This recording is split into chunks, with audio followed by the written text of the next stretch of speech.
محدش هيقولك على سر الفول غير انا اللي هقولك ازاي الفول يطلع معاكي لونه حلو زي ما انت شايفة، واول معلقة زي اخر معلقة من غير ما يسود منك، ازاي يطلع كهرمان وطعمه حلو. وكمان هقولك على سر الدقة اللي بنحطها على الفول، وكمان الطحينة اللي عربيات الفول بيعملوها. تعالى اقولك بقى ازاي تعملي احلى طبق فول للسحور رمضان كل سنة وانتم طيبين، سهل وسريع. وكل القدرة اللي انت شايفاها ديت من نص كيلو فول بس. تعالي نسمي الله ونصلي على الرسول عليه افضل الصلاة والسلام. وهقولك كده على شوية تكات تخلي بالك منها، والفول هيطلع من ايديكي زي العسل، حاجة كده بسم الله ما شاء الله. وهقولك كمان ازاي ما يسودش منك وتتجنبي تماما موضوع السودان بتاع الفول. بصي في الوقت دوت انا كنت لسه طافية على الفول، حاجة كده بسم الله ما شاء الله. وكمان لو مش عندك قدرة هقولك كمان تعمليه في ايه بعيد تماما عن القدرة. تعالي نسمي الله ونبدأ على طول. معايا نص كيلو من الفول، والفول اللي انا مستخدماه فول بلدي، الحباية بتاعته بتبقى كبيرة كده شوية. نقيت الفول كويس جدا، لو في اي حاجة كده شكة فيها كده ولا كده بتبدأي اللي انت تستبعديها خالص. طبعا هتنقي الفول كويس جدا، وهتكوني محضرة معاكي مية كده كمية حلوة، يعني هتشطفي الفول شطفة وبعد كده تحطي عليه بقى كمية مية مناسبة. انا هنا بعد ما شطفت الفول حطيت عليه كمية مية كبيرة. كل ما الفول يشرب المية بتاعته كل ما تزودي له مية، بس نصيحة مني حطي الفول في حاجة واسعة شوية، وحطي له كمية مية مناسبة، ما تخلوش يشرب المية اللي انت حطوها. يعني حطي كمية المية كتير شوية. بعد 6 ساعات من نقع الفول بقى شكله بالشكل دوت كده. هاخده تحت الحنفية اديله شطفة سريعة، وبعد كده هحضر معايا القدرة.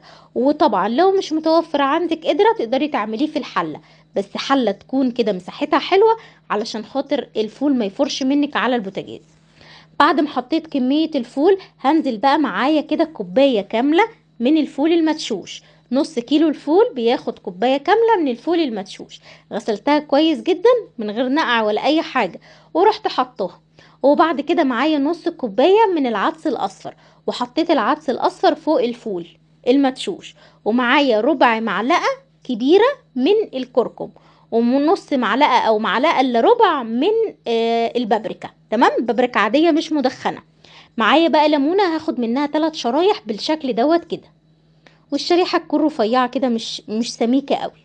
نص كوباية من المية، والمية اللي انا مستخدماها مية من الحنفية عادي. هقلب فيها معلقتين كده من الصلصة. بس عايزه اقولك ان الفول ما بيتقلبش، يعني ما تحطيش العدس الاول وبعد كده تروح حاطه الفول المدشوش وحاطه الفول، لا امشي بالتدريج كده زي ما انا عامله. هتنزلي بقى بنص كوبايه الميه اللي عليها معلقتين من صلصه الطماطم المعلبه. لو انت مش حابه تحطي صلصه طماطم معلبه ممكن تحطي حبايتين من الطماطم الفريش، بس اهم حاجه قشري الطماطم، يعني ما تحطهاش بقشرها كده. بس نصيحه مني جربي بمعلقتين الصلصه دول، هيفرقوا جامد جدا معاكي. هتكوني بقى محضره كده شويه ميه حلوين وتغطي بيها كميه الفول.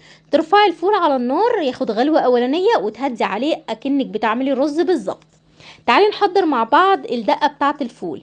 معايا حزمه كزبره وحزمه بقدونس، خدت من دي شويه ومن دي شويه. حطيت عليها قرن فلفل رومي وقرن فلفل حراق، ودوت الحراق اختياري. ونص قرن فلفل احمر لو متوفر عندك، بس هيدي تيست عالي قوي. بعد كده ربع معلقه من الخل، اسفه ربع كوبايه من الخل، ربع كوبايه من الليمون، عليها معلقه ملح، معلقه كمون، معلقه كزبره، رشه ملح بسيطه، حبيتين كده من التوم، او لو انت عندك التوم مهروس كده في الفريزر حطي معلقه، تمام. وطبعا ما تنسيش فنجان الميه الصغير قد الخل. واضربي كل الكلام ده كله بقى في الخلاط او في الكبه المتوفر عندك. حابه تصفيه صفيه، مش حابه تصفيه والكبه بتاعتك بتضرب كويس جدا زي اللي عندي ديت، حطيه بقى في اي ازازه عندك. مش هتقولك لا مش شرط الازازه اللي انا حاطه فيها ديت، اي ازازه، ازازه ميه، ازازه زيت، ازازه خل، الموضوع هيبقى زي العسل.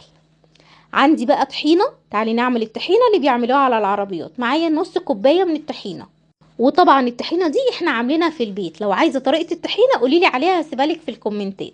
حطيت نص كوبايه الطحينه، حطيت عليها نص كوبايه ميه، وكمان حطيت رشه ملح بسيطه كده.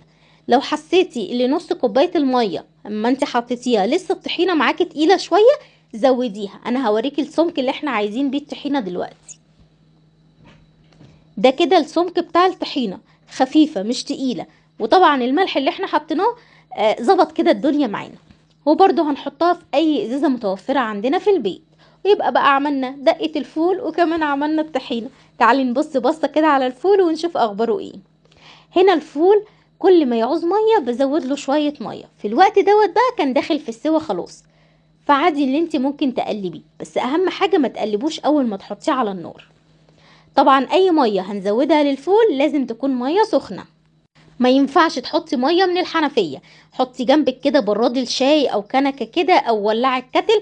كل ما تعوزي ميه تزوديه ميه سخنه. انا زودته كده حوالي 6 7 مرات من الميه، كل مره بزود نص كوبايه او كوبايه الا ربع. في الاخر خالص الفول طلع معايا كهرمان زي ما انت شايفه كده. قعد على النار حوالي 2 ساعتين ونص. ولعت عليه الساعه 9 بالليل، قفلت عليه تقريبا كده الساعه 12 ونص. هو كده ساعتين ولا 3 ساعات مش فاكره قوي، بس تقريبا كانت الساعة 12 بالليل. فيعتبر ما قعدش فترة طويلة على النار، وحباية الفول كانت جميلة. هنا بقى بتغرفي بقى طبق الفول وتحطي بقى عليه شوية دقة شوية طحينة اللي انت عايزاه. عايزة بقى فول بالزيت الحار ممكن تجيبي زيت حار، عايزة فول بالسمنة البلدي اعملي اللي انت عايزاه. تقدري تحتفظي بالفول في اكياس وتشيليه في الفريزر لو انت مش بتسحروا كل يوم من الفول. لو بتسحري يوميا يبقى علبة كده وتحطيها في قلب التلاجة على الرف، وتاخدي منها بمعلقة نظيفة كل يوم عند الاستعمال. بس كده خلاص، الموضوع سهل وبسيط، وان شاء الله باذن الله هيطلع من ايديكي زي العسل. هستنى التطبيقات بتاعتكم تنزلوها لي في الكومنتات باذن الله. اعملي بقى منشن لحبيبتك اللي مش بتعرف تعمل فول، واعملي منشن لاحلى واحده عندكم في العيله برضو بتعمل فول. بحبكم في الله، وكل سنه وانتم طيبين، ويعود عليكم الايام بخير. السلام عليكم.